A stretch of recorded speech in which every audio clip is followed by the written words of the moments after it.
কৰিবলৈ ওলাইছোঁ কবিতাটিৰ শিৰোনাম অকথাৰ জোলনা। মা অ মা মোৰ কোঠাৰ জোলনা খুলিবানে কোৱা, মোৰ যে কিমান কথা কিয় বাৰু নুশুনা?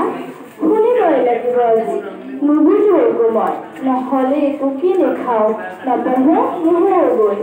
এদিন কি হ'ল জানা মা, মোৰ কথা একো জোনাকী পৰুৱা এই আহে এই যায়, মুকা ঢাকৰ খেলা তিৰবিৰ পোহৰ বিলাই, আঙঠানে চুমা চাকি ধৰিব পৰা নাই। এবাৰত হাপ মাৰি ধৰিলো জানা, সুধিলো ক'ৰ পৰা আহিছা কি খোৱা কোৱা?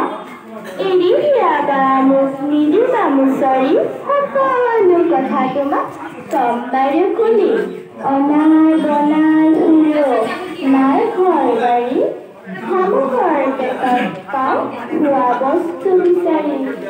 আৰু যে কি খাওঁ ক'বলৈ লাগে চিন্তা, যেনিবা তুমি নাচিব চোৱা, খাবলৈ বৰ মজা, চুই চালে নিজৰ আমি খাওঁ কোন কেনেকুৱা। হাতৰ তলুৱাত না হাকুত পুতলি, নকৰিলো কথাটো খুলি মেলি দিলো হাতৰ মুঠি। ধন্যবাদ।